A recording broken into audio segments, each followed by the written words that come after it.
தொடக்கல்வி மாணவர்களுக்கு ரூபாய் 3000, நடுநிலைப் பள்ளி மாணவர்களுக்கு 5000, உயர்நிலைப் பள்ளி மாணவர்களுக்கு 6000, மேல்நிலைப் பள்ளி மாணவர்களுக்கு 8000 கல்வித்துறையை வழங்கிட உங்களிடத்தில் பணிவோடு கேட்டுக்கொள்கிறோம். இது எங்களுடைய மாணவர்களுக்காக உங்களிடத்தில் கேட்கப்பட்டது. எங்களுக்காக கூட நாங்கள் உங்களிடத்தில் கேட்க விரும்புகிறோம். உங்களுடைய ஆணைகளுக்காக நாங்கள் எதிர்பார்த்துக் கொண்டிருக்கிறோம். 1988 8ஆம் ஆண்டுகளுக்கு முன்பு இடைநிலை ஆசிரியர் கல்வி தகுதி 10ஆம் வகுப்பு 2 ஆண்டு பட்டய படிப்பு என்று இருந்தது.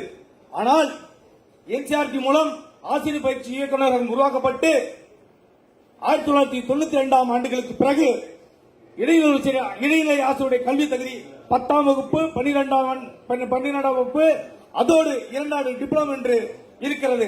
ஆனால் தமிழ்நாடுடைய அரசியலிலே இதுவரையில் இடைநிலை ஆசிரியர் கல்வி தகுதி 10ஆம் வகுப்பு 2 ஆண்டு டிப்ளமோ என்று கடந்த 30 ஆண்டுகளாக இருக்கிறது. அதனை தயவு செய்து அந்த அரசியலை மாற்றி எங்களுடைய கல்வி தகுதி 10ஆம் வகுப்பு +2 2 ஆண்டு டிப்ளமோ என்று மாற்றி வழங்கிடுமாறு உங்களிடத்திலே நான் பணியோடு கேட்டுக்கொள்கிறேன்.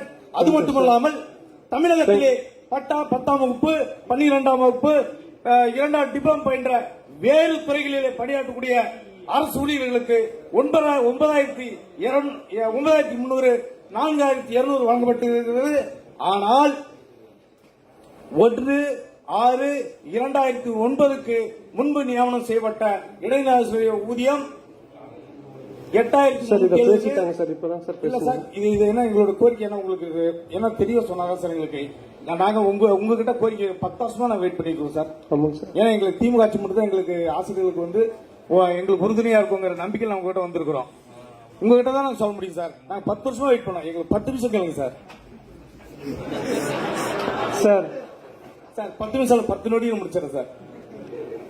இப்போ எங்களுடைய 1/6/2009 முன்பு நியமனப்பட்ட இடைநிலை ஆசிரியருடைய ஊதியம் 8370, தர ஊதியம் 2800. 1/6/2009 பிறகு பணி நியமனம் செய்யப்பட்ட ஆசிரியருடைய ஊதியம் அடிப்படை ஊதியம் 5700, 2800.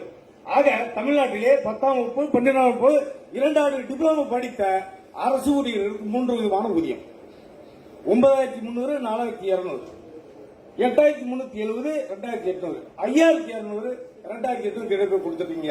அதுல எங்களுக்கு பாத்தீங்கன்னா இதை நீங்க சரி செஞ்சு எங்களுக்கு கொடுத்தீங்கன்னா ரொம்ப நல்லா இருக்கீங்க. அடுத்தபடியாக ஒரு கோரிக்கைங்க பேப்பர் கொடுத்துருங்க சார். கண்டிப்பா கொடுக்கீங்க. ஆசிரியர்கள் அனைவருக்கும் அரசு குடியிருப்புகளை கட்டிக் கொடுக்க ஆணை பிறப்பிக்க சரிங்க ரொம்ப கேட்டுக்கிறீங்க. Thank you sir. அடுத்தபடியாக தமிழ்நாடு கல்வித்துறை நிர்வாக அலுவலர் பணியோடு கேட்டுக்கொள்கிறோம்.